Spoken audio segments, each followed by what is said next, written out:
Hello to everyone. I welcome you all on Abhipedia regulatory body platform powered by Abhimanyu IAS।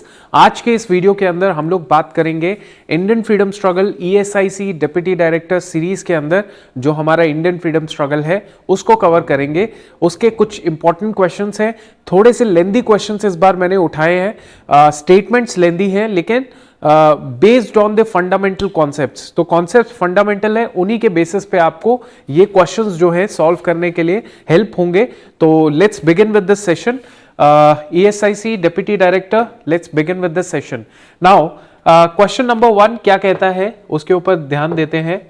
हाँ जी, so first question is consider the following statement regarding the partition of British India. So British India के partition के regarding ये statement है। Just a second, okay चलिए। So several 100,000 people were killed and innumerable women raped and abducted. Millions were uprooted, transformed into the refugee in the alien lands. Probably some 15 million had to move across hastily constructed frontiers separating India and Pakistan. Which of the following statements is are correct? अब देखिए इसमें पहली statement ये कहती है कि बहुत सारे थाउजेंड्स के तादाद में लोगों को मारा गया, विमेंस का रेप हुआ, एब्डक्ट हुआ। तो ये चीज़ जो है पार्टीशन ऑफ इंडिया के टाइम पे, ब्रिटिश जब एम्पायर थी और जब पार्टीशन किया गया 1947 के टाइम पे, तो उस टाइम पे ये घटना भी हुए थे, ये इंसिडेंट भी हुई थी। आपको बताना है हुई थी कि नहीं हुई थी। दूसरा है millions were uprooted, that means बहुत सारे लोगों को अपना घर छोड़ना पड़ा। हिंदू जो थे, जो पाकिस्तान रीजन में थे, जो न्यूली क्रिएटेड मुस्लिम टेरिटरी बनाई गई थी, न्यूली क्रिएटेड मुस्लिम टेरिटरी नेम्ड पाकिस्तान। सो वो जो वहां पे जो लोग रह रहे थे हिंदूज, तो उनको जो है अपना घर छोड़ के इंडिया में शिफ्ट होना पड़ा। तो काफी सारे, और सेम अप्लाइज टू मुस्लिम्स, मुस्लिम जो यहाँ पे रह रहे थे उनको अपना घर छोड़ के पाकिस्तान जाना पड़ा। इस तरीके से बहुत सारे लोगों का ट्रांसफर हुआ और साथ ही साथ 15 मिलियन लोग जो है उनको एक जगह से दूसरी जगह जाना पड़ा। इससे ऑब्वियसली बहुत सारा कम्युनल राइट्स हुए, वायलेंस हुआ, ब्लड शेड हुआ, ये सब हुआ। अब मुझे ये बताइए कौन सी स्टेटमेंट है जो इसमें से सही है। ठीक है, which of the following statements is are correct. चलिए, सो यहां पे हमारे को आंसर जो है जो दिखने में सही आंसर लग रहा है, अगर आप स्टेटमेंट्स भी पढ़ते हैं ना तो आपको खुद समझ आता है जब आपके बेसिक कॉन्सेप्ट्स क्लियर होते हैं, दैट ये जो स्टेटमेंट है दिस इज एब्सोल्युटली करेक्ट, ये जो स्टेटमेंट है ये भी करेक्ट है। ठीक है, और ये स्टेटमेंट भी करेक्ट है। Some 15 million had to move across constructed frontier separating India in this. So these all of the above are the correct statement. तीनों की तीनों स्टेटमेंट्स करेक्ट है। ठीक है, सो सिंपल क्वेश्चन नहीं था, थोड़ा सा आपको चाहिए था, ऑब्वियसली आइडिया तो चाहिए था। क्योंकि अब देखिए ये जो शेडो लाइन है ये आपको दिख रहा होगा, these are shadow lines. Shadow line मतलब प्रॉपरली ब्रिटिशर्स ने तरीके से डिवाइड नहीं किया इंडिया और पाकिस्तान को। ठीक है, जो वहां पे रेड क्लिफ थे, he was also not having that experience कि किस तरीके से बाउंड्री को डिवाइड किया जाता है। उस इंसान के पास कोई एक्सपीरियंस इतना नहीं था। ठीक है, तो वैसे ही जल्दबाजी में ब्रिटिशर्स को भागना था इंडिया से। ठीक है, और जल्दबाजी में उन्होंने जिस हिसाब से भी डिवाइड किया, उस वजह से काफ़ी ज़्यादा लोगों को एक जिसे कहते हैं ना, एक डाउट हुआ कि हम कौन से एरिया में, पाकिस्तान में, इंडिया में, और लोग उसी चक्कर में भागना शुरू हो गए। बहुत ज़्यादा कन्फ्यूजन था लोगों के दिल में, दिमाग में, और उसी की वजह से लगभग ये कहा जाता है सेकेंड वर्ल्ड वॉर के बाद जो चीज़ हुई ना, ये काफ़ी ज़्यादा, इसे कहते हैं, ये बहुत खतरनाक घटना हुई थी जो इंडिया पाकिस्तान का सेपरेशन हुआ और उसकी वजह से जो ब्लड शेड हुआ। ठीक है, तो ये हमने आंसर कर लिया। नेक्स्ट सवाल देखते हैं, नेहरू रिपोर्ट के ऊपर क्वेश्चन है ये। Which of the following statement recommendations of Nehru report. Nehru report is very important, इतने सारी क्लासेस के अंदर मैंने बोला है आपको। Dominion status on the lines of self governing dominions, acceptance of separate electorate, linguistic provinces. Which of the following statement is are correct. जल्दी बताएंगे कि कौन सा है is are recommendation of Nehru report. Nehru report की कौन सी रिकमेंडेशन है। ठीक है, सो डोमिनियन स्टेटस नेहरू रिपोर्ट में बोली गई थी, ओके उसके बाद एक्सेप्टेंस ऑफ सेपरेट इलेक्टोरेट की भी एक्सेप्टेंस कर दी गई थी। उसके बाद आपने लिंग्विस्टिक प्रोविंसेस के बारे में बताना है कि ये सही है या गलत है। ठीक है, हाँ जी बताइए।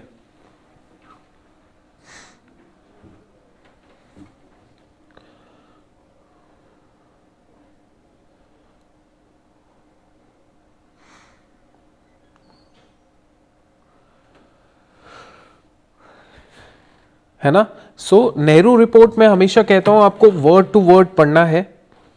ठीक है, सो देखिए बात बड़ी सिंपल है। ये जो डोमिनियन स्टेटस का पॉइंट हमने पढ़ा है ना, डोमिनियन स्टेटस का जो पॉइंट हमें देखने को मिलता है, इस पॉइंट के हिसाब से देखा जाए, ओके सो डोमिनियन स्टेटस तो भैया बोला गया था। ठीक है, इनफैक्ट ये डोमिनियन स्टेटस की वजह से ना कॉन्फ्लिक्ट क्रिएट हो गया। कॉन्फ्लिक्ट किसके बीच में? जो नेहरू, जिनका नाम था पूरा मोतीलाल नेहरू, मोतीलाल नेहरू,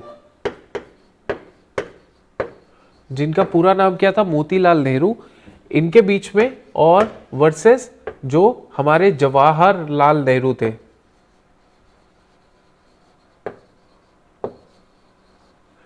थे।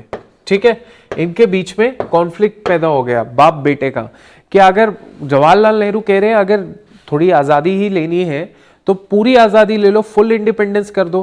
ठीक है, डोमिनियन स्टेटस लिखने का क्या मतलब है? पर गांधी जी और मोतीलाल नेहरू ने समझाया अपने बेटे को, मतलब इनको समझाया, जवाहरलाल नेहरू को, सुभाष चंद्र बोस को, कि ठीक है अभी डोमिनियन मांग रहे, कोई दिक्कत नहीं, आगे हम लोग मेक श्योर करेंगे, फुल इंडिपेंडेंस भी लेंगे। एक्सेप्टेंस ऑफ सेपरेट इलेक्शन नहीं, this is not, rejection of separate election. ठीक है, और लिंग्विस्टिक प्रोविंसेस एब्सोल्युटली करेक्ट, तो 1 and 3 are the correct answers. आप चेक देखिएगा, 1 and 3 are the correct answers. Okay, so याद रखिएगा।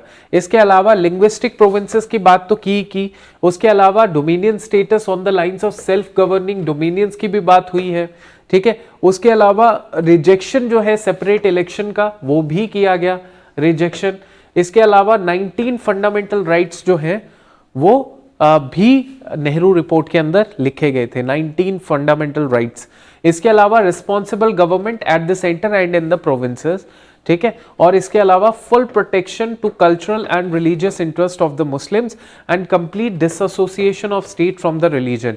तो यार देखो, ऐसा है कि आपने ये पूरा रट्टा नहीं मारने, बट इतना इंश्योर करना है कि आपको एक पॉइंट से पूरा याद आ जाए। जैसे नेहरू रिपोर्ट में एफआर की बात हुई थी, नेहरू रिपोर्ट में एफआर की बात हुई थी, नेहरू रिपोर्ट में स्टेट को रिलीजन से डिसोसिएट करने की बात हुई थी।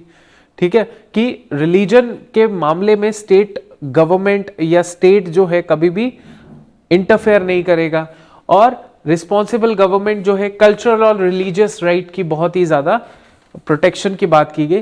देखो आप अगर थोड़ा सा बैकग्राउंड भी पढ़ेंगे ना नेहरू रिपोर्ट का, तो वो बनी क्यों बनी थी, किसके सहमति से बनी, कौन उसका अगेंस्ट था, ये सब पढ़ेंगे तो आपको ये नेहरू रिपोर्ट रट्टा मारने की जरूरत नहीं पड़ेगी, ऑटोमेटिकली आपको याद आ जाएगा कि क्यों इतना ज्यादा एम्फसाइज किया जा रहा था state dissociation from the religion, क्यों एम्फसाइज किया जा रहा था कल्चरल और रिलीजियस जो राइट्स होंगे वो प्रोटेक्ट किए जाएंगे, ये सारी चीजें। चलिए अब नेक्स्ट सवाल देखते हैं।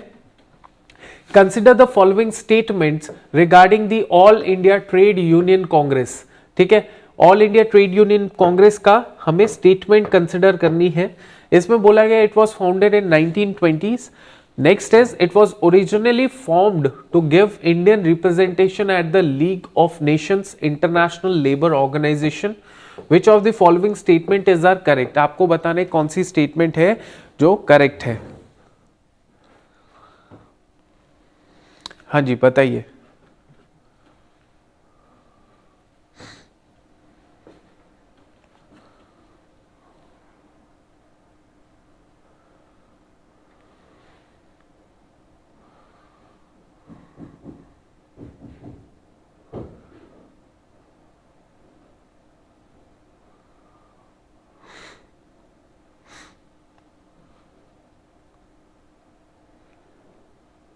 ठीक है, सो आपने बोला है both 1 and 2, that's absolutely correct. क्यों? क्योंकि देखिए बड़ी सिंपल सी चीज़ है, all India trade union Congress के बारे में हम लोग ज़रूर पढ़ेंगे। ये जो कम्युनिस्ट रिवोल्ट हुए, रेवोल्यूशंस हुए, ये याद रखना बहुत ज़रूरी है। तो लाला लाजपत राय जो है काफ़ी फ्रंट में थे जब भी इन रिवोल्ट्स की बात होती है, ट्रेड यूनियंस की बात होती है। लाजपत राय साहब जो थे, he was it's first president, पहले प्रेसिडेंट रहे किसके, AITUC के फर्स्ट प्रेसिडेंट लाला लाजपत राय। उसके बाद दीवान चमन लाल कौन रहे, जनरल सेक्रेटरी रहे, ठीक है। सो तिलक भी जो थे इसके साथ में एसोसिएटेड थे, तिलक की सोच की वजह से ही ये ट्रेड यूनियन खड़ी हुई थी, ऐसे हम बोल भी सकते हैं। लाला लाजपत राय तो थे ही थे, दीवान चमनलाल ढींगरा भी थे, बट तिलक की भी एक इंस्पिरेशन थी इसके अंदर। मेजर स्ट्राइक्स जो है इन्होंने 1920 के टाइम पे किए, जैसे आपने पढ़ा होगा नॉन कॉर्पोरेशन मूवमेंट, एनसीएम पढ़ा था। तो एनसीएम में जब आपने देखा होगा, तो उसमें जब पढ़ते पढ़ते आपने देखा होगा कुछ मेजर स्ट्राइक्स भी हुई थी। मेजर स्ट्राइक्स कहाँ पे हुई थी, खड़गपुर रेलवे वर्कशॉप में हुई थी। उसके बाद iron and steel Jamshedpur Bombay और जमशेदपुर में हुई थी, और कुछ स्ट्राइक्स जो है वो बॉम्बे में भी हुई थी। समझ आ गया। सो ये जो स्ट्राइक्स थी, ये स्ट्राइक्स करने वाले AITUC ही थे, AITUC वाले ही थे, यही स्ट्राइक्स करने वाले लोग थे।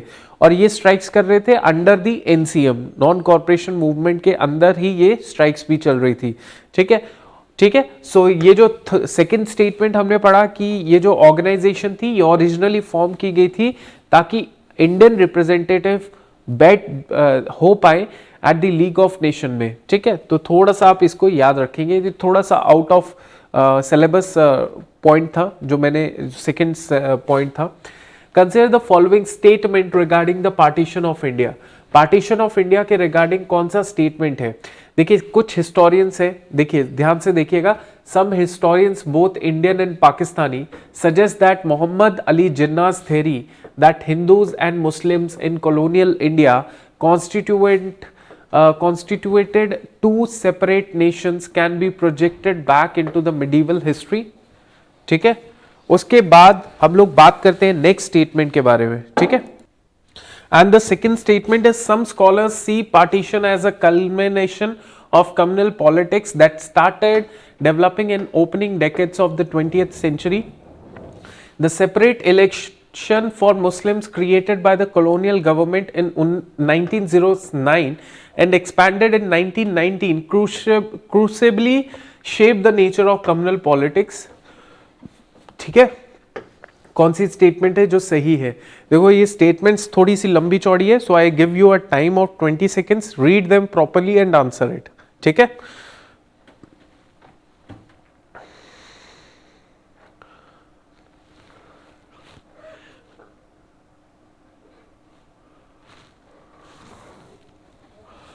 थोड़ा सा ध्यान से पढ़िएगा। कुछ हिस्टोरियंस है, इंडियन भी है, पाकिस्तानी भी है, वो ये कहते हैं कि जो मोहम्मद अली जिन्ना है, उनकी जो थ्योरी थी that Hindus and Muslims colonial India के अंदर वो दो सेपरेट नेशंस बनाते हैं, ठीक है, दो सेपरेट नेशंस बनाते हैं।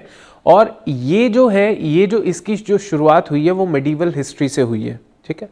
दूसरा स्टेटमेंट, कुछ ऐसे स्कॉलर्स हैं जो पार्टीशन को एज अ कम्युनल पॉलिटिक्स मानते हैं कि कम्युनल पॉलिटिक्स जैसे हिंदू मुस्लिम, ये जो कम्युनिटी के बेसिस पे राजनीति चलती है, उसके बेसिस पे कुछ स्कॉलर ये मानते हैं कि इसका जो एंड रिजल्ट हुआ वो पार्टीशन हुआ।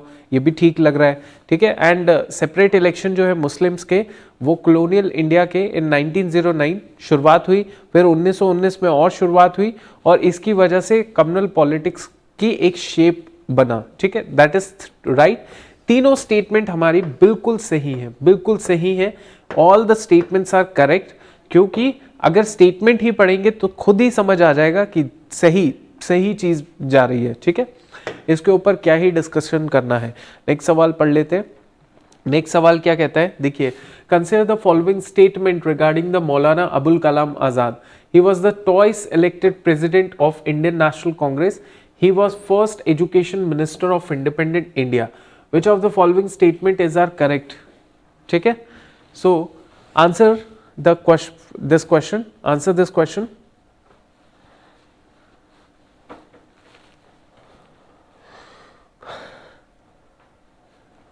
ओके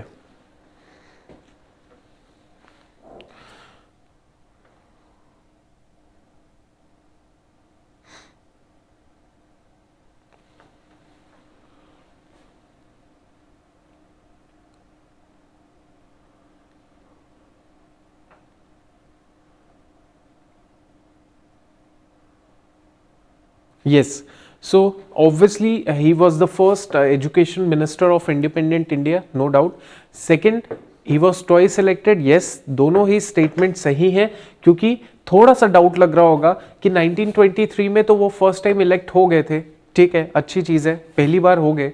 सेकेंड टाइम जब वो इलेक्ट हुए तो 1940 में हुए, लेकिन वो प्रेसिडेंट से वो कंटिन्यू रहे 1940 से लेके 1946 तक, 1946 तक वो कंटिन्यू रहे। सो इसमें हम लोग यही बोलेंगे, क्योंकि इसके बीच में बहुत सारी चीज़ें हुई, क्विट इंडिया मूवमेंट हुआ, वॉर हुई, इसकी वजह से कुछ कांग्रेस ने इन्हीं को ही कंटिन्यू रखने के लिए, एक ऑफिस होल्ड करने के लिए कहा। 1946 तक ये रहे, तो he is actually twice elected as president of INC, पहला पॉइंट। दूसरा point, yes, second, he was the served as a country 1947 से लेके 58 तक ये सर्व किए कंट्री को as a first minister of education, ठीक है, in the Pandit Jawaharlal Nehru cabinet, ठीक है। और इनफैक्ट नेशनल एजुकेशन डे जो है वो ऑर्गेनाइज किया जाता है हर साल इन्हीं के बर्थ एनिवर्सरी पे। इनका बर्थ एनिवर्सरी है 11 नवंबर, तो ये नेशनल एजुकेशन डे मनाया जाता है, ठीक है। नेक्स्ट सवाल देखते हैं। प्रीति लाल वाडेकर है, it is not Preeti Lata Wadekar, it is Preeti Lal Wadekar. तो she was involve in the Chittagong armoury raid, ठीक है। She was a member of the first council of ministers of independent India, ठीक है। सो इसमें क्या आपको लगता है, what should be the correct answer?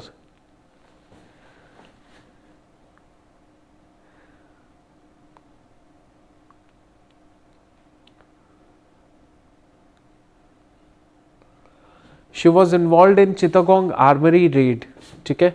पहला तो स्टेटमेंट एकदम सही है, इसके लिए तो ज़्यादा टाइम लगाएंगे नहीं।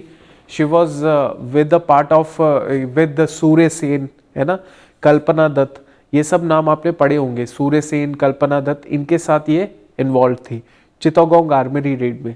और दूसरी बात की इंडिपेंडेंट इंडिया के वो मेंबर रही, ये गलत स्टेटमेंट है, क्योंकि ये इन्होंने पहले ही सुसाइड कर लिया था, ठीक है। तो first statement is correct, second is wrong, क्योंकि सूर्य सेन, निर्मल सेन, इन दोनों के साथ कल्पना दत्त और भी कुछ और नाम थे जिनके साथ ये जुड़ी हुई थी। But she consume the cyanide before the British police could arrest her, ठीक है। तो पहले ही इन्होंने साइनाइड खा लिया ताकि सुसाइड कर लिया।